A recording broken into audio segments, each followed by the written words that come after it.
Hi friends, welcome back to my YouTube channel Vinu Halli life ಕೋಟೆನಾಡು ಚಿತ್ರದುರ್ಗ. ನಾನು ನಿಮ್ಮನೆ ಮಗಳು. ನಾನಂತೂ ಚೆನ್ನಾಗಿದ್ದೀವಿ, ನೀವು ಚೆನ್ನಾಗಿದ್ದೀರಾ ಅಂತಂದು ಹೇಳ್ಕೊಂಡು ಇವತ್ತಿನ ವ್ಲಾಗ್ ಸ್ಟಾರ್ಟ್ ಮಾಡ್ತಾ ಇದ್ದೀನಿ. ಈ ವ್ಲಾಗ್ ಮಾಡಿಬಿಟ್ಟು ತುಂಬ ದಿನಗಳಾಯಿತು.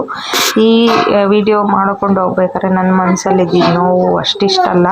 ಇವತ್ತಿನ ದಿನ ಏನೋ ವಿಡಿಯೋ ನಗ್ನಾಗ್ತಾ ಖುಷಿಯಾಗಿ ಮಾಡ್ತಾ ಇದ್ದೀನಿ. ದಯವಿಟ್ಟು ವಿಡಿಯೋ ಯಾರೆಲ್ಲ ನೋಡ್ತಾ ಇದ್ದೀರಾ ಸಬ್ಸ್ಕ್ರೈಬ್ ಆಗಿಬಿಟ್ಟು ವಿಡಿಯೋ ನೋಡಿ. ಈ ವಿಡಿಯೋ ಇಷ್ಟ ಆದರೆ ಒಂದು ಲೈಕ್ ಮಾಡಿ. ಇವತ್ತಿನ ಈ ವಿಷಯ ಏನು ಅಂತ ತಮ್ಲೈನಲ್ಲೇ ತಿಳ್ಕೊಂಡಿರ್ತೀರಾ ಅಂದ್ಕೊಂಡಿದ್ದೀನಿ. ನಾವು ಹೊರಟಿರೋಂಥದ್ದು ಬಂದುಬಿಟ್ಟು ಇವಾಗ ದಾವಣಗೆರೆಗೆ ನಾನು ಮತ್ತು ವಿನು ಹೋಗ್ತಾ ಇದ್ದೀವಿ. ಅಮ್ಮ ಮತ್ತು ತಮ್ಮನ ಪಾಪು, ತಮ್ಮನ ಹೆಂಡ್ತಿ ಇದ್ದಾರೆ. ಹಾಗಾಗಿ ಅವ್ರಿಗೆ ಊಟ ತಗೊಂಡು ಹೋಗ್ತಾ ಇದ್ದೀನಿ. ಆಪ್ರೇಷನ್ ಮುಗಿದು 2 ದಿನ ಆಗಿದೆ.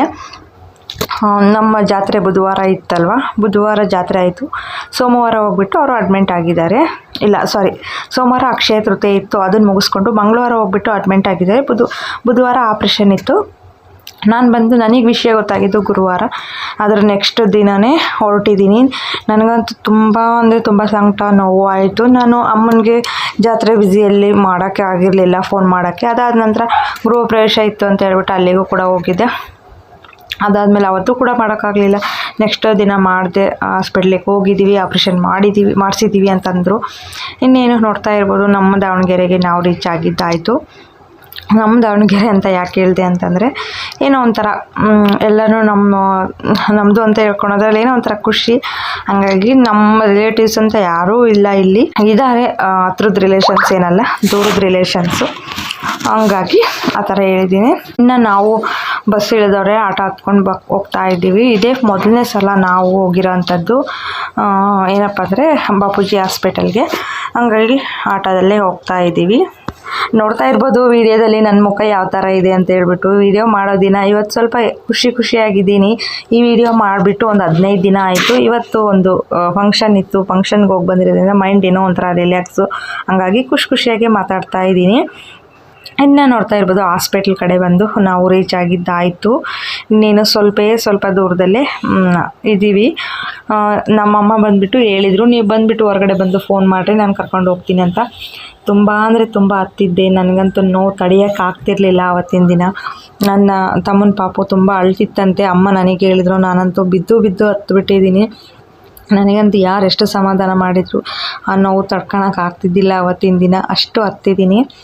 ಅದಾದ ನಂತರ ನೋಡ್ತಾ ಇರ್ಬೋದು ಎಷ್ಟು ಜನ ಅಡ್ಡಾಡ್ತಾ ಇದ್ದಾರೆ ಅಂತ ಹೇಳ್ಬಿಟ್ಟು. ನನಗೇನೋ ಒಂಥರ ಇಷ್ಟು ಜನ ಅಡ್ಡಾಡ್ತಿದ್ರು, ಹೊಸ ಜಾಗ, ಏನೋ ಒಂಥರ ಮನಸ್ಸಲ್ಲಿ ಭಯ ಅನ್ನಿಸ್ತಾ ಇದೆ.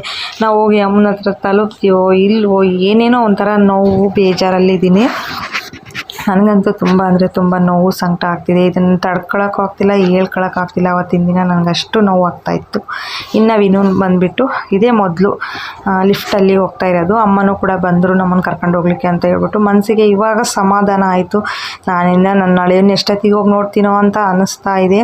ಕಾತರದಿಂದ ಕಾಯ್ತಾ ಇದ್ದೀನಿ. ಇನ್ನು ಒಂದು 10 ನಿಮಿಷ ಹೊರಗಡೆ ಕೂತ್ಕೊಳ್ರಿ, ಆಮೇಲೆ ICU ಅಲ್ಲ ಇರೋದು, ಬಿಡ್ತೀವಿ ಅಂದರು. ಆಮೇಲೆ ಪಾಪನ ನೋಡಿಕೊಂಡು ಮನೆಗೆ ಬಂದಿದ್ದಾಯಿತು. ಈ ಕಡೆ ಬಂದುಬಿಟ್ಟು ಮನೆಗೆ ಬಂದರೂ ಕೂಡ ಅವತ್ತಿನ ದಿನ ನನಗೆ ಸಮಾಧಾನ ಇರಲಿಲ್ಲ. ಹಾಗಾಗಿ ಇವಾಗ ತಾನೇ ಮುಖ ತೊಳ್ಕೊಂಡು ಬಂದಿದ್ದೀನಿ. 12 ಗಂಟೆ ಆಗಿದೆ ಇವತ್ತು. ನೋಡ್ತಾ ಇರ್ಬೋದು, ಪಾಪನ ನೋಡಿಬಿಟ್ಟು ಬಂದು ನೆಕ್ಸ್ಟ್ ಡೇ ಇದು ವೀಡಿಯೋ ಮಾಡ್ತಾ ಇರೋದು. ಊಟ ಮಾಡಬೇಕಂತಲೇ ಅನ್ನಿಸ್ತಾ ಇಲ್ಲ. ನಮ್ಮ ಅಕ್ಕಂದು ಕೂಡ ಮಗಳು, ನಮ್ಮ ಮಾವ ಇಬ್ಬರೂ ಹೊರಗಡೆ ಹೋಗಿದ್ದಾರೆ. ಹಂಗಾಗಿ ಅವ್ರದ್ದು ಕೂಡ ಕೆಲಸ ಆಗ್ತಾ ಇಲ್ಲ. ಯಾಕಪ್ಪ ಅಂತ ಹೇಳಿದರೆ ಎಲ್ಲ ಕೆಲಸನೂ ಪಾಪ ಮಾಡ್ತಾಯಿದ್ಲು ಮಗಳು. ಇವತ್ತಿಲ್ಲದೆ ಇರೋದ್ರಿಂದ ಇವರೇ ಅಕ್ಕಂದೇ ಮುದ್ದೆ ಮತ್ತು ಸೊಪ್ಪಿನ ಫ್ರೈ ಮಾಡಬೇಕಂತ ಇದ್ದಾರೆ. ಅಂದರೆ ನಾವು ನಮ್ಮ ಕಡೆ ಕುಕ್ ಸೊಪ್ಪು ಅಂತ ಹೇಳ್ತೀವಿ, ಅದನ್ನು ಮಾಡ್ತಾಯಿದ್ದಾರೆ ನಮ್ಮ ಅಕ್ಕ. ಇಷ್ಟು ದಿನವೂ ಮಗಳು ಎಲ್ಲ ಕೆಲಸನೂ ಮಾಡ್ಕೊಂಡು ಹೋಗ್ತಿರೋದ್ರಿಂದ ನಮ್ಮ ಅಕ್ಕನಿಗೆ ಗ್ಯಾಸ್ ಬೇರೆ ಖಾಲಿ ಆಗಿಬಿಟ್ಟಿತ್ತು. ನೋಡ್ತಾ ಇರ್ಬೋದು, ಗ್ಯಾಸ್ ಖಾಲಿ ಆಗಿರೋದ್ರಿಂದ ಪ್ರತಿಯೊಬ್ಬರು ಕೂಡ ಹಿಂಗೇನೆ ನಮ್ಮ ಥರನೇ ಒಲೆಯಲ್ಲಿ ಮಾಡ್ಕೊಂಡು ತಿಂತಾ ಇರ್ತಾರೆ. ಅದ್ರ ಕಷ್ಟ ಖಾಲಿ ಆದವ್ರಿಗೆ ಗೊತ್ತು. ಯಾಕಂದರೆ ಇಷ್ಟು ದಿನ ಗ್ಯಾಸಲ್ಲಿ ಮಾಡಿಬಿಟ್ಟು ಇವಾಗ ತಕ್ಷಣಕ್ಕೆ ಒಲೆಯಲ್ಲಿ ಮಾಡ್ಬೇಕಂದ್ರೆ ಎಲ್ರಿಗೂ ಸ್ವಲ್ಪ ಕಷ್ಟ ಆಗುತ್ತೆ. ಬಟ್ ನಮ್ಮ ಅಕ್ಕಗೆ ಮಾತ್ರ ಕಷ್ಟ ಆಗ್ತಿಲ್ಲ. ಎಷ್ಟು ಖುಷಿಯಿಂದ ಒಲೆಯಲ್ಲೇ ಅಡುಗೆ ಮಾಡ್ತಾ ಇದ್ದಾರೆ. ಅವ್ರಿಗೆ ಹಿಂದಿಂದನೂ ಅಭ್ಯಾಸ ಒಲೆಯಲ್ಲಿ ಮಾಡಿರೋವಂಥದ್ದು. ಖುಷಿಯಾಗಿ ಮಾಡ್ತಾರೆ. ಇದೇ ಬೇಕು ಅದೇ ಬೇಕು ಅಂತೇನಿಲ್ಲ. ಈಗ ಇನ್ನು ನಮ್ಮ ಮಾವ ಮತ್ತು ನಮ್ಮ ಮಾವನ ಮಗ ಎಷ್ಟು ಜನ ಇಬ್ಬರು ಕಟ್ಟಿಗೆ ಕಡ್ಕೊಂಡು ಬಂದು ಕೊಡ್ತಾರೆ. ಬಟ್ ನಮ್ಮ ಅಕ್ಕ ಅವಾಗಿಲ್ಲ, ಅವರೇ ಕಟ್ಟಿಗೆ ಕಡ್ದು, ಅವರೇ ರಾಗಿ ಮಾಡಿ, ಅವರೇ ಮಿಷಿನ್ಗೆ ಹಾಕ್ಸ್ಕೊಂಡು ಬಂದಿರೋ ಹಿಟ್ಟು ಜಲ್ದಿ ಹಿಡ್ಕೊಂಡು ಅವರೇ ಮುದ್ದೆ ಮಾಡಬೇಕಾಗಿತ್ತು. ಪ್ರತಿಯೊಂದು ಕೆಲಸನೂ ನಮ್ಮ ಮನೆಗಳಲ್ಲಿ ಜಾಸ್ತಿ ಕೆಲಸ ಮಾಡಿರೋ ಅಂಥವ್ರು ಇವರು. ನಮ್ಮ ಅಕ್ಕ ತಂಗಿರಲ್ಲಿ ಅಣ್ಣ ತಮ್ಮಂದ್ರು ಹೇಳ್ತಿರ್ತಾರಲ್ಲ ಅವ್ರದ್ರಲ್ಲಿ ಇವ್ರು ಸ್ವಲ್ಪ ಹೆಚ್ಚಿಗೆ ಕೆಲಸ ಮಾಡಿರೋ ಅಂಥ ಜೀವ ಇವ್ರದ್ದು. ಇನ್ನು ನಾನು ಕೂಡ ಇಲ್ಲೇ ಇದ್ನಲ್ವ, ಹಂಗಾಗಿ ಅವ್ರಿಗೆ ಹೆಲ್ಪ್ ಮಾಡೋಣ ಅಂತ ಹೇಳ್ಬಿಟ್ಟು ಸೊಪ್ಪೆಲ್ಲ ತೊಳ್ಕೊಡೋಣ ಅಂತ ತೊಳ್ಕೊಡ್ತಾ ಇದ್ದೀನಿ. ನಿನ್ನೆ ಕಳಿಗೆ ಹೋಗಿದ್ರಲ್ವ, ಅಲ್ಲಿ ಸಿಕ್ಕಿರೋವಂಥ ಸೊಪ್ಪಿದು. ಇದನ್ನೇ ಇವಾಗ ಕುಕ್ ಶಾಪ್ ಮಾಡ್ತಾಯಿದ್ದೀವಿ. ಇನ್ನೇನು ಕುಕ್ ಶಾಪ್ ಆಗುತ್ತಲ್ಲ, ಅದನ್ನೇ ಊಟ ಮಾಡೋಣ. ಇವಾಗ ಸುಮಾರು 11-11:30 ಆಗಿದೆ. ಅವರು ಕೂಡ ಊಟ ಮಾಡಿಲ್ಲ, ನಾನು ಕೂಡ ಊಟ ಮಾಡಿಲ್ಲ. ನನಗೆ ಯಾಕೋ ಒಂಥರ ಮನಸ್ಸಿಗೆ ನೋವು, ನನ್ನ ಹಳೆಯ ನೆನೆಸ್ಕೊಂಡು. ಹಂಗಾಗಿ ನಾನು ಊಟ ಮಾಡಿಲ್ಲ. ಪಾಪ ಅವರು ಕೆಲಸದ ಮೇಲೆ ಬಿದ್ದು ಅವ್ರು ಊಟ ಮಾಡಿಲ್ಲ. ಒಂದೇ ಸರಿ ಕುಕ್ ಶಾಪ್ ಮಾಡಿಕೊಂಡು ಊಟ ಮಾಡೋಣ ಅಂತ ಮಾಡ್ತಾ ಇದ್ದಾರೆ ನಮ್ಮ ಅಕ್ಕ. ನಾನು ಕೂಡ ಅದನ್ನೇ ಕಾಯ್ತಾ ಇದ್ದೀನಿ. ತಟ್ಟೆಗೆ ನಾನು ಮುದ್ದೆ, ಚಟ್ನಿ, ಅನ್ನ 3 ಒಂದೇ ಒಟ್ಟಿಗೆ ಇಟ್ಕೊಂಬಂದಿದ್ದೆ. ಇವ್ರು ಕುಕ್ ಶಾಪ್ ಮಾಡ್ತಾ ಇರೋದು ನೋಡಿ, ಅದನ್ನ ಎತ್ತಿಟ್ಟು ಫಸ್ಟ್ ಇದಾಗಲಿ, ಇದ್ರ ಜೊತೆನೇ ತಿಂದ್ರಾಯ್ತು ಅಂತ ತಟ್ಟೆ ಒಂದು ಕಡೆಗೆ ಎತ್ತಿಟ್ಟಿದ್ದೀನಿ. ನನ್ನ ಹಳೇನು ನೋಡಂತೂ ನಿನ್ನೆ ತುಂಬ ಅಂದರೆ ತುಂಬ ಬೇಜಾರು, ನೋವು, ಸಂಕಟ ಎಲ್ಲನೂ ಆಯಿತು. ಇನ್ನೂ ಕೂಡ ಅದನ್ನು ನೆನೆಸ್ಕೊಂಡ್ರೆ ಒಂಥರ ಮೈಯೆಲ್ಲ ಜುಮ್ ಅನಿಸುತ್ತೆ ಇವತ್ತಿನ ದಿನದವರೆಗೂ. ಯಾಕಂದರೆ ಅಷ್ಟು ಚಿಕ್ಕ ಮಗುಗೆ ಆಪ್ರೇಷನ್ನು, ಪೈಪು, ಡ್ರಿಪ್ಪು, ಅದನ್ನೇ ಹೇಳ್ಕೊಳಕ್ಕೆ ಕಷ್ಟ ಆಗ್ತಿದೆ. ಅಷ್ಟು ನೋವು ಅನುಭವಿಸಿದ್ದೀನಿ ಅದನ್ನು ನೋಡಿ. ಇವಾಗ 15 ದಿನ ಆಯಿತು ಆಪ್ರೇಷನ್ ಎಲ್ಲ ಮುಗಿದು. ಪರವಾಗಿಲ್ಲ, ಪಾಪು ಚೆನ್ನಾಗಿದ್ದಾನೆ, ಆಟ ಆಡ್ತಾ ಇದ್ದಾನೆ. ನೆಕ್ಸ್ಟ್ ವೀಡಿಯೋಗಳಲ್ಲಿ ತೋರಿಸ್ತೀನಿ ಮುಂದಿನ ದಿನಗಳಲ್ಲಿ ನನ್ನ ಅಳಿಯ ಹೆಂಗಿದ್ದಾನೆ ಅಂತ ಹೇಳ್ಬಿಟ್ಟು.